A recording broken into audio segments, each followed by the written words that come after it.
السلام عليكم ورحمة الله تعالى وبركاته. مرحبا بكم في عالم أسلحة الصيد. اليوم لقاء مع الأخ رشيد والأخ عبد الرحمن اللي جانا من بلجيكا، الأخ عبد الرحمن جزائري. مرحبا بك سي عبد الرحمن. مرحبا بك. وهذا اللقاء الثاني ديالي مع الأخ عبد الرحمن اللي كان جا في المره اللي فاتت شي تقريبا شي شهرين 3 موا وكنا درنا ان شاء الله درت معاه واحد الدرس ديال الرمايه، ومع العلم ان الاخ عبد الرحمن هو تيدير لو تيغاسيبل، تيضرب على لو تيغاسيبل ماشي بحال بالطخاب او لا ديال الرمايه، واحد السبورت اللي هو شي مختلف، وهو كوشي تيضرب بليستريا ماشي ليمنيا. وغادي نوريكم ان شاء الله اللقطات اللي كان دار الاخ عبد الرحمن، وغادي يهضرنا ان شاء الله اليوم على التجربه ديالو اللي كانت في الرمايه. المهم كي جاتك هذه التجربه اخ عبد الرحمن؟ بارك الله فيك خويا العزيز يونس. التجربه ما شاء الله. نشوف راني تحسنت ما شاء الله، راني تحسنت كما يقولوا، و فيه شويه كما يقولوا مستوى احسن من اللي فات. وانا ما يخفاكش خويا يونس مختص في القنص التيغاسيبل. ان هذا الكلاي البالو تراب ما عنديش معاه بزاف، ولكن اليوم بعد ما قست الله يبارك عدت تاع التراب، شفت روحي كان فيه تحسن كثير. كاين تحسن. واش بات لك هذا سميتو هذا الرياضه ديال البالطخاب ولا الباركور دو شاس، واش صعيبه ولا سهله؟ دابا الناس اللي يشوفوا الناس يطيروا في البلاطو بسرعه كيدوز، دابا هما تيبان لهم داكشي ساهل. بالنسبه لك انت اللي اول مره غادي تضرب البلاطو ولا ثاني مره، واش بان لك هذه الرياضه سهله ولا صعيبه، ولا اي واحد ممكن يقدر يدير هذا سميتو هذه الرياضه ولا هي خويا يونس، هي من باب الرياضه، اي واحد يقدر يمارس هذه الرياضه. انا ما يخفاكش راني عايش في بلجيكا، ومارست هذه الرياضه ديال القنص في 3 نوادي. وراني مذكر مزيان كي قال لي واحد المونيتور ديالي، قال لي السلاح ما فيش العمر، تقدر تعلم في سن صغير، تقدر تعلم الريه في الستينات السبعينات، ما كانش حكايه السن. هي واش فيها كي سولتني خويا يونس على هذا الموضوع، هي فيها اول شيء تكون عندك ثقه في نفسك، اول شيء تكون انسان يعني عندك سلامه السلاح، هذه اول حاجه. تكون انسان السيكوريتي ديال السلاح اول شيء قبل ما تمسك سلاح، تكون عندك هذه المعلومه. ثاني شيء ثالث شيء خويا يونس، الرمايه بصفه عامه قضيه براكتيس، قضيه براتيك كيفاش يقولوا لها، الممارسه هذه مع الوقت الانسان يتحسن مهما كان. يعني يقدر يكون ديبيتون، يقدر يكون انسان يعني قديم في الصنعه. فهمت خويا العزيز؟ اللي حبيت نقول لك الرمايه بصفه عامه هي قضيه كما كنت سالتني على البالطراب كي اسمه الديسك هذا كيخرج. انا نقول لخوتنا اللي يمارسوا القنص راه ما يخرجش بسرعه ناقصه يا جماعه، راه يخرج مرات 140 كيلومتر في الساعه، راه مش مستاهل. انا شفت دي برو يراطيوهم مره على مره، دي برو يعني يديروا كومبيتيسيون انترناسيونال او يراطي لو ديسك هذاك نورمال، راه ما يعنيش. هي حكايتها وشنو؟ حكايتها انسان يمارس هذا الرمايه مره بعد مره مره بعد يتحسن. شيء طبيعي في الانسان يتحسن. الا كان مثلا ما يقيسوش في الاول، من بعد يولي يقيس هذاك لو ديسك. فوالا هذا السؤال اللي نطرحه الاخ رشيد. نعم. واش ممكن للرامي جديد في الرمايه يتعلم بوحده، ولا ضروري يكون معاه شي واحد اللي عارف سميتو في الدومين اللي غادي يعلم؟ خويا يونس، اول حاجه بغيت نقول لك بان اي حاجه عندها بدايه، وعندها في الوسط ديالها الانسان كيتعلم كينضبط على حسب هذاك المستوى ديالو اللي غادي فيه. يعني في الديبار اي واحد ملي يلاه كيبدا يتعلم سي نورمال كتغلط، كدير اغلاط، وغير هو الانسان خصو يحاول ما يديرش الاغلاط الخايبه الواعره بزاف، هي ديال السلامه ديال السلاح، يسد السلاح يدور عند الناس الى اخره. هاد الحوايج عارفينهم الناس. بالنسبه للسؤال ديالك خويا يونس، اي واحد بغى يتعلم لشي حاجه يعني خصها تكون لا فولونتي، خصو يكون الانسان باغي يوصل، خصو يكون كيحبها. لان الا كنتي غديرها غير كهوايه تقدر واحد النهار تقول فيها ما نمشي عيان ولا سي با غراف لا بروشين فوا المره الجايه. نو، من الاحسن الانسان الا غيدير شي حاجه يديرها اول حاجه يكون كيبغيها، يكون كيحبها، باش كما كنتي كتحب الحاجه قد ما كتزيد كتستافد منها وكتعلم وكتصنت. لان الانسان واحد الخطا كيديروه الناس بزاف كنطلب منهم باش يحاولوا يصلحوه، وهو الانسان ملي يكون بالاخص في الرمايه ولا في القنص خصو يتصنت. حنا عندنا هذا الغلط كبير، ان تصنت اش كيقول لي هذاك المونيتور ولا واخا ما يكونش مونيتور، اتونسيون واخا ما يكونش مونيتور يكون عنده درايه بهذاك الموضوع اللي كيهضروا عليه. لا عنده درايه نتصنت ليه ونسمع ونحاول نابليكي بشويه بشويه. هذا ما كان، وان شاء الله اللي بغى يوصل لشي حاجه راه كيوصل لها. نتفق معك. وبالنسبه لهذه الرمايه والبالتخاك، نعم، واش اي واحد ممكن يدخل لها ولا كتكون التكلفه اكثر من حيت شويه غاليه بحال الرياضه؟ بطبيعه الحال هي شوف اي سبور، ما نهضروش خاصه على الرمايه ولا القنص، اي سبور عنده تكلفه ديالو. اي سبور عنده تكلفه. مثلا الا غادي تدخل دير الفوت باغ اكزومبل كرة القدم، خصك تشري الصباط الكرة، خصك تشري لي شوسيت، خصك تشري يعني اللوازم ديالو كلها، اللوازم كل السبور وعنده هاد. بالنسبه للرمايه بالنسبه لي انا كنهضر على يعني الراي ديالي انا الخاص. بالنسبه للرمايه كتبان لي اغلى، يعني عندها التكلفه ديالها باهظه بزاف، غاليه. بالنسبه للاشاس للصيد هي اول حاجه خص الانسان يتعلمها بالنسبه للصيد، بالنسبه للصياد ولا القناص ولا الرامي، لان عندها بزاف ديال الاسماء. اللي خصو يتعلم اول حاجه وهو السلامه كما قال الاخ عبد الرحمن. هذه السلامه فاش ماشي السلامه غير ترد البال. راني في ملي كنكون هذا كنشد المكحله نقاودش الكانون كما كيقولوا لها بالعربيه السبطانه نقابلها. نو، هو ميم فلاشاس كاين اللي كيكون محترم دوك الشروط ديال السلامه، ولكن القواعد والشروط، ولكن في وقت القنص كيبان لك ولا انسان اخر. هذه كتسمى الادرينالين، وهذا هو الخطا الكبير اللي كيديروا السياده، والله يستر من بعده كيتكونوا شي حوايج خايبين. مي هو الانسان بالنسبه للتكلفه، رجعوا خرجنا شويه على الموضوع. بالنسبه للسؤال ديالك خويا يونس، هي اي سبور ممكن تزاولها الا كنتي قادر على التكلفه ديالها، ما كاين حتى مشكل. يعني بشويه تقدر تمشي.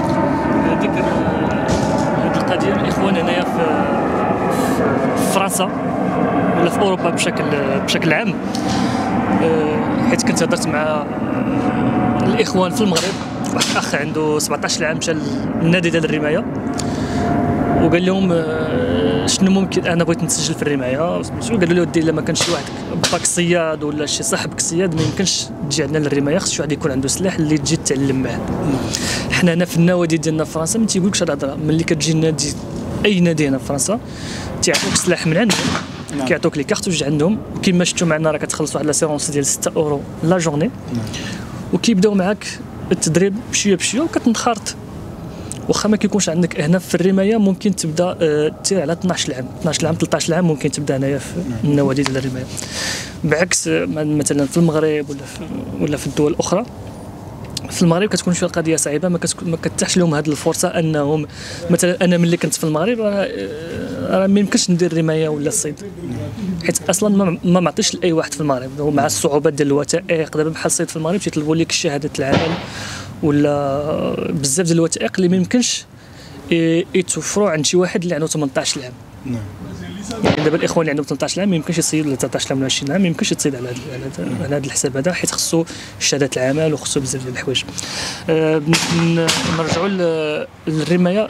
الاخ عبد الرحمن جيتي من بلجيكا ضربتي الطريق دابا انت مولوع بالصيد وبالرمايه، كي جاك البلاطو هذاك هذاك اللي قبيله اللي غادي تشوفوا معنا ان شاء الله شي لقطات، كي جاك هذاك الارنب قبيله كيفاش ضربتي عليه بزاف د المرات، ولكن ما سميتو البلاطو ما قصتيهش، داك الشيء صعيب.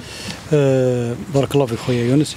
الشيء اللي حبيت نقول لك انا المشكل ديالي تقدر تقول 70% هو السلاح في نفسه، لانه ما يخفاكش خويا يونس انا انسان غوشي، السلاح اللي راني نضرب به درواتي، فهمت؟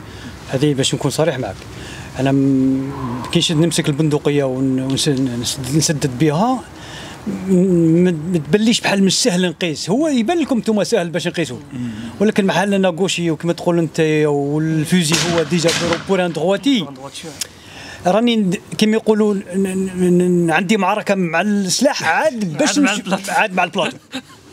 ها هو المشكل، متفق معايا؟ معركه بارك، راني عاد نتعارك مع السلاح عاد باش نوصل نضرب هذاك لو جي بي كوا، فهمت؟ اما ولكن الشيء اللي شفتو اليوم خويا يونس مع كي سالتني في هذا السؤال، شفت روحي عندي كيفاش يقولوا راحه نفس اكثر من المره اللي فاتت، لانه بلوس ديال الثقه في برافو عليك، يعني كما يقولون نتيري براحه نفسها مش كما المره اللي فاتت، فهمت؟ واليوم يكون في علمك راني قصت اكثر من المره اللي فاتت. المره اللي فاتت راه فيها راك غادي تشوفوهم ان شاء الله. الرنب تاعي راك ضربتيها، ولا الرنب راه ثانيه بارك الله فيك. الاخوان داكشي علاش اليوم درنا هذا الفيديو باش نبارطاجيو معكم هذه التجربه هذه، وتشوفوا الاراء ديال الاخ عبد الرحمن والاخ ديال الاخ رشيد، ولا عندكم شي اسئله ولا شي مشكل في الرمايه ولا اي سؤال ممكن تطرحوا علينا ان شاء الله على القناه عالم اسلحه الصيد ان شاء الله، ونجاوبكم وندير لكم لقاءات وحدين اخرين وتجارب وحدين اخرين مع ناس جداد، ونخليكم ان شاء الله حتى المره اخرى ان شاء الله. وتبارك الله عليكم. اخي عبد الرحمن بغى يزيد شي كلمه، ولا الاخ رشيد حتى هو بغى يدير شي كلمه، مرحبا. واش يقولوا خويا الكلمه ديالي هي القناه هذه ديالنا كامل، خوتنا الجزائريه المغاربه التوانسه الليبيين كاع المغرب كاع خوتنا المشرق المغرب الجزيره العربيه كل العالم كله، وخاصه اللي يتكلموا باللغه العربيه، لانه هذا يفيدهم كثير، لانه هو بصفته صاحب هذه القناه يتكلم باللغه العربيه وعنده اسلوب سهل ما شاء الله، يعني يوصل لك الفكره باي طريقه تعجبك، وبارك الله فيك. تفضل. الكلمه الاخيره اللي غادي نقولها انا وهو غادي نقول سي يونس، راك غادي فاش نقول لك واحد المسار، الله يرحم لك الوالدين، الله يحفظك، نقولها بالعربيه باش كل شيء يفهم، ما شاء الله عليك والله يحفظك. والاخوان جاري هذا راه حبيبي، هذا غنصيد انا وياه ان شاء الله ان شاء الله في المستقبل. ربي معكم والله يحفظكم. تبارك الله. تبارك الله عليكم. السلام عليكم، حتى مره اخرى ان شاء الله. كاليبر 12 عيار 12 كما كتعرفوا، عيار 12 كنستعملوا في الرمايه لي كارتوش دايرين بحال هكا 28 غرام، هي اللي عندنا الحق نضربوا فيها في الرمايه ولا في النوادي ديال الرمايه كيستعملوا 28 غرام. هذه الماكينه ان شاء الله هي اللي كتلوصي لنا لي بلاطو. غادي نختاروا ان شاء الله الجهه فين غادي نضربوا، ديال الواجهه ان شاء الله نختاروا الواجهه فين نضربوا، سميتها لاشين هي هذه، وان شاء الله غادي نبداو بلي بلاطو سامبل. هيا سي عبد الرحمن تبدا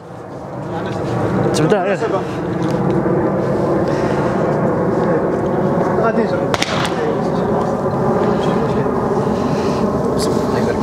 هانت لي بلاطو لو تيجي بحال هكا، انت شوف تيجي بحال هكا حتى لعندك بحال فيكس، وغادي نشد فيها ولا فوالا خليه تيوصل حداك عاد ضربو. يلا عمر وضرب هي وحده، عمر جوج تشوفي، يلا تقدر تدوبلي.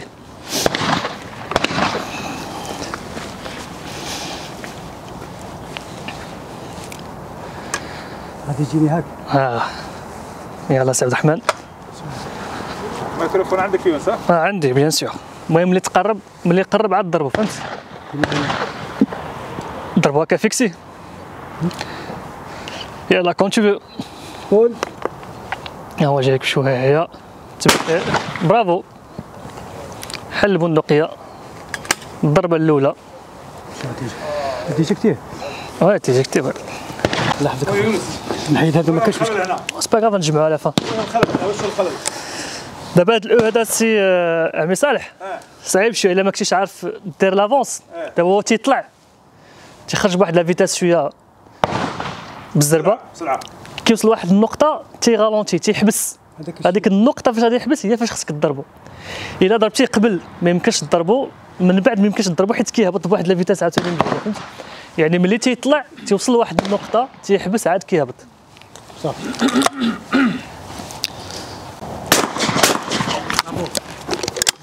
ما تضربش الفوق. عليه سيدي.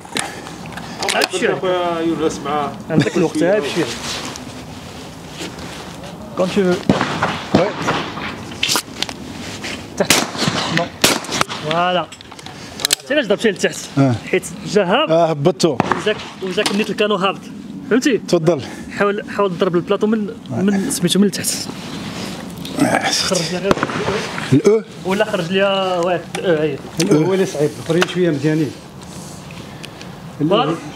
سي بارتي. برافو. كما شفتوا معنا اليوم درنا لاشين واحد بحال هكا لي بلاطو اللي شوما ساهلين. غادي نمشيو ان شاء الله لو سكيت اللي شويه هما لي بلاطو شويه هما صعاب باش نترينيو عليهم ان شاء الله شويه، والاخوان حتى هما يجربوا حيت بان لهم الا والاو شويه ساهل. نشوفوا ان شاء الله البلاصه اللي شويه لي بلاطو فيهم كيخرجوا مجهدين، وتشوفوا ان شاء الله معنا حاليا.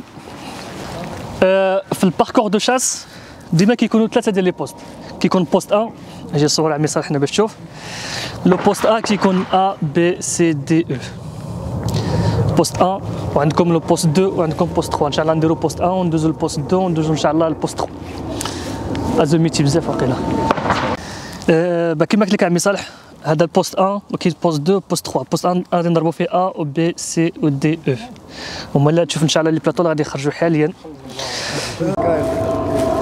يلا ما احتاج نقول لك كيفاش تضرب هذا. قول لي هذيك ولا خلي حتى يتعطل كيما بغيتي، كيما فاش ما ارتحيتي.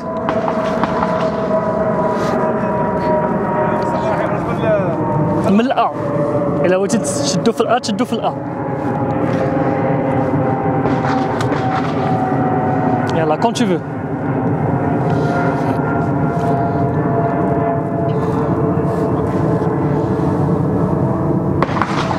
قول.